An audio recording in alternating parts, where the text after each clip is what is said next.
Hello everyone, चलिए शुरू करते हैं एक्सरसाइज 1.2 इंट्रोडक्शन। आई होप आप सभी मेरी एक्सरसाइज 1.1 वाली वीडियो देख के आए हैं। तो इस एक्सरसाइज में हम शुरू करने वाले हैं इरेशनल नंबर। आई होप आपने इरेशनल नंबर क्लास 9 में भी पढ़े होंगे, बट इस बार इसको रिविजिट करते हैं, एक बार दोबारा समझते हैं इरेशनल नंबर क्या होते हैं। और उसके बाद हम एक थ्योरम देखने वाले हैं जिसमें हम प्रूव करेंगे कि √2 एक इरेशनल नंबर क्यों है। तो चलिए देखते हैं। Revisiting irrational number. A number s is called irrational if it cannot be written in the form of p by q. तो irrational number की डेफिनेशन बड़ी सिंपल है, लास्ट ईयर भी आप लोगों ने देखी थी। वो नंबर जिसको हम p अपॉन q की फॉर्म में नहीं लिख सकते उसको हम irrational नंबर बोलते हैं, where p and q are integer and q cannot be zero। तो हमारे पास कुछ एग्जांपल्स हैं, √2, √3, √15, पाई, -√2, -√3, 0.10, 110, 1110 etc। तो ये सारे हमारे इरेशनल के नंबर हैं। तो अच्छा, एक बात और, √2 इरेशनल क्यों है, एक और अगर क्वालिटी देखना चाहोगे तो वो ये है कि इसकी वैल्यू जो होती है 1.414 और ये उसके बाद चलता रहता है, 414 के बाद भी कंटिन्यूसली चलता रहता है। तो बेसिकली मैं अगर इन सब का बिहेवियर आपको बताऊं तो वो कैसा होता है नॉन टर्मिनेटिंग, नॉन रिपीटिंग। तो एक बार मैं फिर दोबारा से आपको क्लैरिफाई कर देता हूं ये सारे नंबर किस तरह के होते हैं। तो हमारे पास टोटल पूरे नंबर सिस्टम में 3 टाइप के नंबर आपको देखने के लिए मिलेंगे। एक तो वो नंबर जो रिपीट होते हैं हमारे पास डेसिमल के बाद में, एक वो नंबर जो डेसिमल के बाद में रुक जाते हैं, टर्मिनेट हो जाते हैं, और एक वो नंबर जो नॉन टर्मिनेटिंग, ना तो कभी खत्म होंगे, नॉन रिपीटिंग, ना वो डेसिमल के बाद रिपीट होंगे। तो इन्हीं कैटेगरी में हमारा पूरा नंबर सिस्टम बटा हुआ है। रिपीटिंग में कोई एग्जांपल लेना चाहूं तो ये हो गया 0.333 चलता रहेगा, जैसे कि 1/3। तो ये एक रिपीटिंग नंबर है, बार बार रिपीट हो रहा है, ये रेशनल वाली कैटेगरी में आता है। टर्मिनेटिंग, जैसे कि अगर मैं बात करूं 0.25, अब ये नंबर क्या है, टर्मिनेट हो गया है, इसके बाद स्टॉप हो गया, ये रहा, ये नंबर क्या है, टर्मिनेटिंग नंबर है। अब मैं अगर बात करूं मैं इरेशनल नंबर कौन से होते हैं, नॉन टर्मिनेटिंग, नॉन रिपीटिंग। तो ये इसमें हम कुछ भी एग्जांपल ले सकते हैं जो हमारे मन में आ रहा है, 0.10, 100, 100, 140 etc। तो इस नंबर को इस नंबर से कंपेयर करके देखो, 1 के बाद में 0 आ रहा है, फिर उसके बाद में 1 आना चाहिए था, फिर एक 0, फिर 1, फिर एक 0। तो उसको हम कहते हैं रिपीटिंग, कि वो बार बार रिपीट हो रहा है 10 10 10।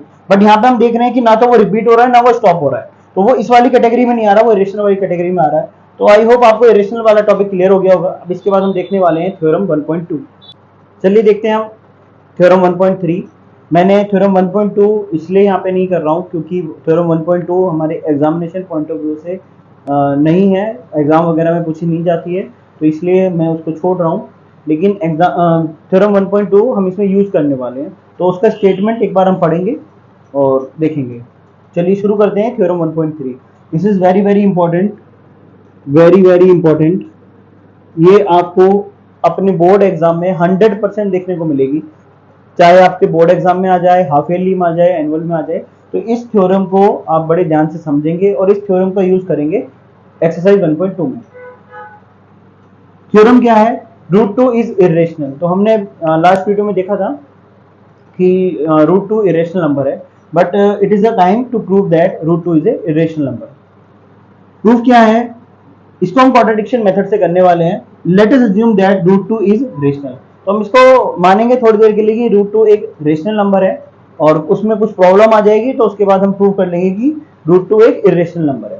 ठीक है, तो अगर कोई रेशनल नंबर हो तो हमने डेफिनेशन में पढ़ा है किसी भी रेशनल नंबर को आप p by q की फॉर्म में कन्वर्ट कर सकते हैं। यहाँ पे मैंने कोई r और s दो नंबर फाइंड कर लिए जिसको मैं √2 के इक्वल लिख सकता हूँ, जहां पे ये नीचे वाला नंबर 0 नहीं है। यहाँ तक क्लियर है।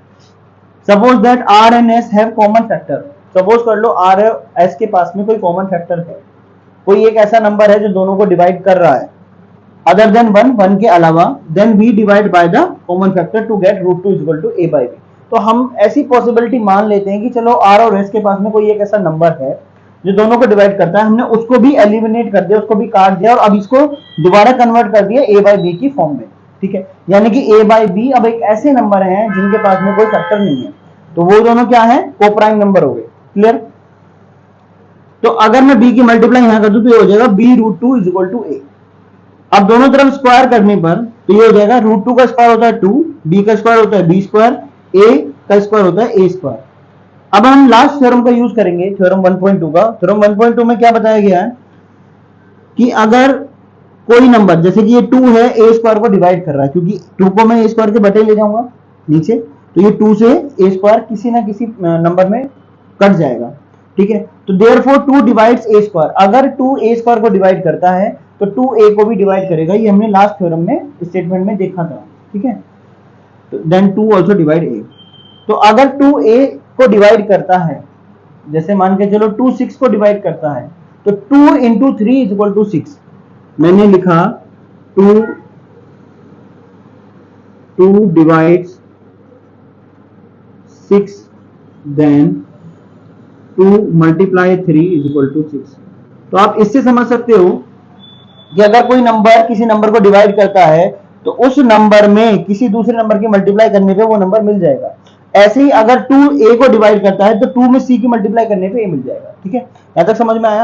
अब हम क्या करेंगे, ए को पुट करेंगे इस वाली इक्वेशन में। तो हमने ए को पुट कर दिया 2b square equal to a square में। यहाँ पे ए स्क्वायर है तो 4c स्क्वायर जो है, क्योंकि 2c का होल स्क्वायर 4c स्क्वायर हो जाएगा। जब हमने इसको कट किया तो b square equal to 2c square हो जाएगा। अब मुझे साफ दिखाई दे रहा है कि 2 b स्क्वायर को डिवाइड कर रहा है, क्योंकि 2 को मैं b स्क्वायर के बटे में ले जा सकता हूं। अगर 2 b स्क्वायर को डिवाइड करता है तो 2 b को भी डिवाइड करेगा, थ्योरम 1.2 से हम कह सकते हैं, ठीक है, बाय थ्योरम 1.2, ठीक है। अब उसके बाद हमने क्या देखा, थोड़ी देर पहले हमने देखा था कि a और b को प्राइम है। को प्राइम का मतलब क्या होता है, इनके कोई और फैक्टर नहीं, किसी नंबर से डिवाइड नहीं हो रहे। और यहां हमने देख लिया कि 2 a को भी डिवाइड कर रहा है, 2 b को भी डिवाइड कर रहा है, दोनों को डिवाइड कर रहा है। तो ये हमारा कॉन्ट्रडिक्शन हो गया कि a और b को प्राइम है, ठीक है। तो हमारा अजम्पशन रॉन्ग था, इसलिए क्या हो गया, रूट 2 एक इरेशनल नंबर हो गया। आई होप स्टूडेंट्स आपको इंट्रोडक्शन समझ में आया होगा। अब हम इस थ्योरम का यूज करेंगे हमारी एक्सरसाइज को सॉल्व करने में। Thank you so much for watching this video and like, subscribe, share. जिनको ये थ्योरम समझ में नहीं आती है, जिनको प्रॉब्लम आती है, उनको एक बार ये वीडियो भेजें और समझने की कोशिश करें। चलिए मिलते हैं नेक्स्ट वीडियो में एक्सरसाइज 1.2 सॉल्यूशन। Thank you.